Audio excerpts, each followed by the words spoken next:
সোনাপুর গ্রামে এক জেলে থাকত। জেলের ছিল একটি মেয়ে, তার নাম ছিল রোশনি। রোশনি যেমন ছিল দুরন্ত, তেমন ছিল গল্প শোনবার পোকা। প্রতিদিনের মতো রোশনি তার বাবার কোলের ভেতরে শুয়ে সেই আজগুবি গল্পের কথা জিজ্ঞেস করছিল। বাবা, ও বাবা, তুমি আমাকে একটা মাছের গল্প শোনাও না বাবা। না রে মা, আমাকে এখন আর বসে বসে তোর সাথে গল্প করলে চলবে না। আমাকে এবার নদীতে যেতে হবে। ছোটরা সবাই মনে হয় এত সময় মাছ ধরতে চলে গেছে। বাবা, এবার কিন্তু আমি রেগে যাচ্ছি, আর তুমি তো জানোই রেগে গেলে আমি কিন্তু বাড়ি থেকে চলে যাব। না না, আমার লক্ষ্মী সোনা, আমি তোকে এক্ষুনি মাছের গল্প শোনাচ্ছি। হ্যাঁ, শোনাও গল্প। একটা নদীতে বাস করত অনেকগুলা মাছ। সেই মাছেদের ছিল বড় একটা প্রাসাদ। সেই প্রাসাদে মাছেদের কোনো শান্তি ছিল না। কেন শান্তি ছিল না বাবা? কারণ সেই নদীতে অনেক জেলে একসাথে মাছ ধরতে যেত, আর তারা প্রতিদিন এত মাছ ধরতো যে প্রাসাদটা প্রায় মাছ শূন্য হয়ে যাচ্ছিল। খুবই দুঃখের কথা বাবা, মাছেদের জন্য আমার খুব কষ্ট লাগছে। দুষ্টু বুড়ি একটা, এই বানানো গল্প শুনে তোকে আর কষ্ট পেতে হবে না। এবার আমি গেলাম, তোর মাকে বলিস বাবা মাছ ধরতে গেছে।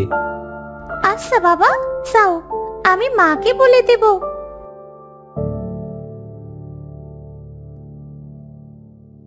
প্রতিদিনের মতো রতন জাল নিয়ে বাড়ি থেকে বেরিয়ে গেল নদীতে মাছ ধরতে। সে নদীতে পৌঁছে দেখল ছোটু সহ আরো অনেকে এসেছে সেখানে। রতন গিয়ে ছোটুকে বলল, ছোটু, আজ একটু দেরি হয়ে গেল আসতে। তুই তো জানিস মেয়েটা আমার বড্ড জ্বালাতন করে। ভাই, সেই কখন থেকে আমরা তোমার জন্য অপেক্ষা করছি, সেটা কি তুমি জানো? আচ্ছা আচ্ছা, এবার সবাই যে যার মতো জাল ফেলতে লাগো। শোনো ভাইরা, তোমরা নৌকাটা নিয়ে এইদিকে যাও, আর আমরা এই দিকটায় যাই। জেলেদের সব কথা নদীর ওপর থেকে একটা মাছ শুনে সে সাথে সাথে পানির নিচে চলে গেল। পানির নিচে তাদের মাছের প্রাসাদে গিয়ে মাছটি বলল, তোমরা সবাই সাবধানে দেখো, নদীতে অনেকগুলো জেলে এসেছে। তারা দুদল নৌকোয় করে দুদিকে ভাগ হয়ে গেছে। কি বলছো সোনালী মাছ? তাহলে তো আজ আমাদের প্রাসাদ থেকে বাইরে বের হয়ে যাবে না। আমরা সবাই চলো প্রাসাদের ভেতরে মাছরানীর কাছে গিয়ে কথাটা বলে আসি। তারা সবাই একসাথে মাছের রানীর কাছে গেল। মাছের রানী তাদের সবাইকে এক জায়গায় দেখে বলল, কি হয়েছে? তোমরা সবাই রাজসভায় কি করছো? রানীমা, নদীতে অনেক অনেক জেলে এসেছে মাছ ধরতে। আমাদের সবার প্রাণের সংকট রয়েছে, তাই আপনার কাছে জানাতে এসেছি যে আমরা এখন কি করব রানীমা। এই জেলেরা আমাদের পূর্বপুরুষ সহ আরো অনেক মাছ ধরেছে, তাই তো সবার নিরাপত্তার কথা ভেবে আমি এই মাছের প্রাসাদটা তৈরি করেছি। আজ থেকে তোমরা সবাই সাবধানে থাকবে। রানীমা, তাহলে আমরা খাবারের জন্য কি বাইরে বের হব না? জেলেরা যত সময় নদীতে থাকবে তোমরা সবাই এই সময় মাছের প্রাসাদেই থাকবে, বাইরে বের হবে না। যখন চলে যাবে তখন খাবারের খোঁজে বের হবে, কেমন? এখন তোমরা এই প্রাসাদ থেকে বের হয়েও না, যে যার মতো প্রাসাদের ভেতরেই থাকো। নদীর সব মাছ সেই প্রাসাদের ভেতরেই থাকলো। যত সময় জেলেরা নদীতে মাছ ধরছিল তত সময় কেউ প্রাসাদ থেকে বাইরে বের হলো না। এদিকে জেলেরা একের পর এক জাল ফেলেও যখন তাদের জালে একটিও মাছ উঠছিল না, তখন তারা হতাশ হয়ে বসে পড়ল। সেই কখন থেকে মাছ ধরছি, কিন্তু জালে তো একটা মাছও উঠছে না। আজ মনে হয় আমাদের জালে একটা মাছও উঠবে না। ভাই, আজ বাড়িতে ফিরে চলো, দুদিন পরে আসবো। এবার কিন্তু সকাল সকাল আসবে রতন ভাই। প্রতিদিন তুমি বড্ড দেরি করো কিন্তু। আচ্ছা আচ্ছা ভাই, তাই আসবো। এবার দিন যদি মেয়ে ঝামেলা করে তবে তাকে সাথে করেই আনবো। সেদিনের মতো সবাই যে যার মতো বাড়িতে ফিরে গেল।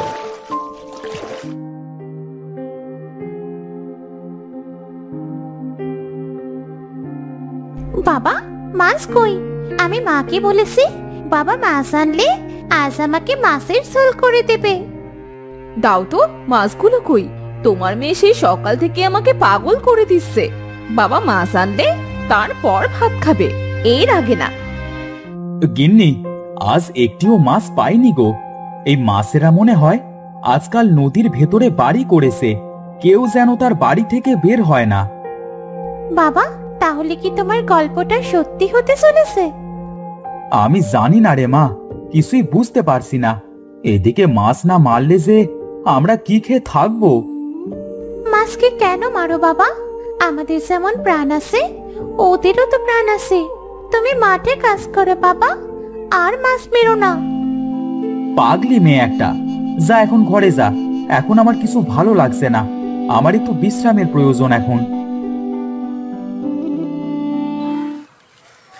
এভাবে দুদিন কেটে গেল। দুদিন পর ছোটু এসে রতনকে বলল, ভাই চলো, আজকে সকাল সকাল আমরা নদীতে যাই। হ্যাঁ ভাই চলো, আমিও কেবল বের হচ্ছিলাম।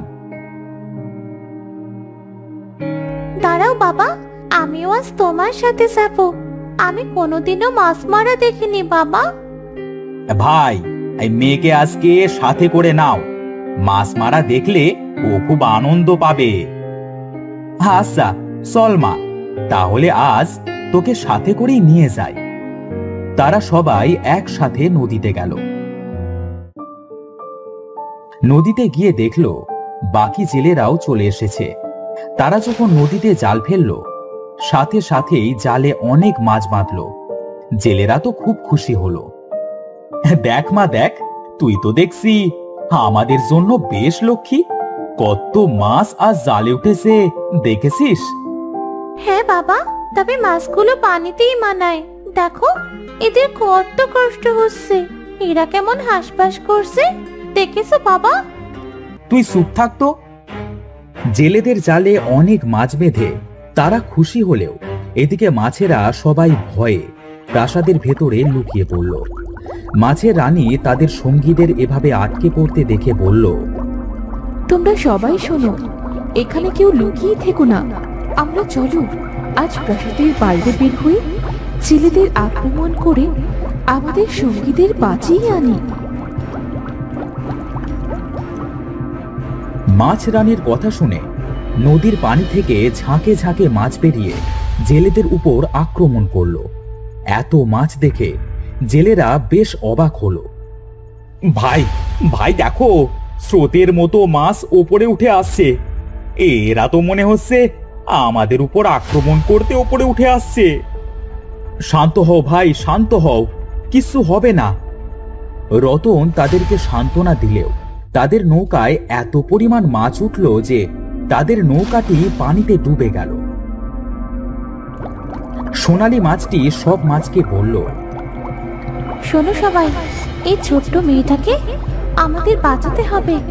এই মেয়েটা তার বাবাকে বলেছিল আমাদের ছেড়ে দিতে, কিন্তু তারা ছাড়েনি।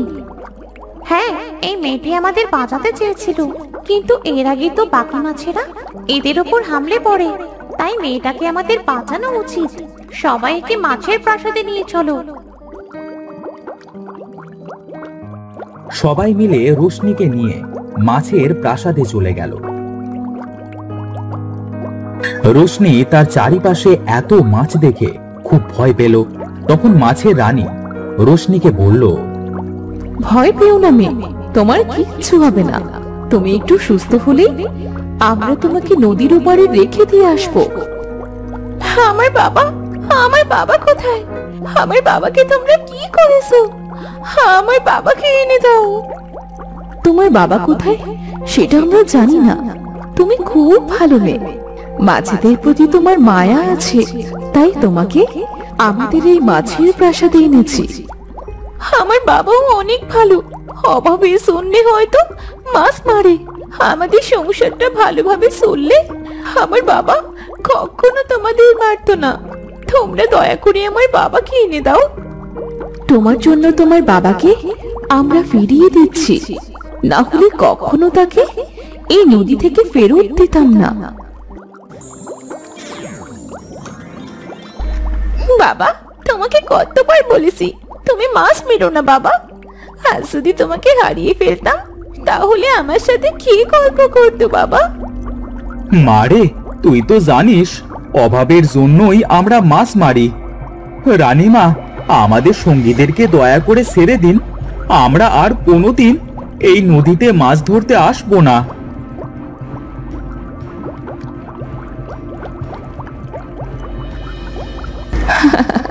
তোমরা চাইলে এখন থেকে নদী থেকে কেউ আর একটা মাছও মারতে পারবে না, কারণ গতকাল অমাবস্যার রাত চলে গেছে। সেই রাতে এই নদীর মাছেরা এক অলৌকিক শক্তি পেয়েছে। মানে তুমি কি বলতে চাইছো? এই নদীতে যেই মাছ আসবে সবাইকে মেরে ফেলবে? না, এই দেখো, তোমরা যেখানে আছো এটা একটা মাছের প্রাসাদ। এখান থেকে নদীর সব পানি এই মাছের প্রাসাদের ভেতরে চলে আসবে। মাছেরা এখন থেকে আর প্রাসাদের বাইরে যাবে না। হ্যাঁ, এর জন্য এখন থেকে কেউ আর নদীর মাছ ধরতে পারবে না। আজ থেকে এই মাছের প্রাসাদটা খুব বড় হয়ে যাবে, একদম নদীর সমান। নাও তোমার সঙ্গীদের। সঙ্গী হারালে কেমন লাগে এবার বুঝতে পেরেছো তো? জি রানীমা, আমরা বুঝতে পেরেছি। সোনালী মাছ, এদের সবাইকে একবার করে স্বর্ণের মুদ্রা দিয়ে দাও, যেন বাকি জীবনটা এরা সুখে কাটাতে পারে। মাছের রানী, তুমি তো অনেক ভালো, তোমাকে অনেক অনেক ধন্যবাদ। আমরা সারা জীবন তোমার কথা মনে রাখবো। হ্যাঁ মিষ্টি মেয়ে, এবার তোমরা আসতে পারো।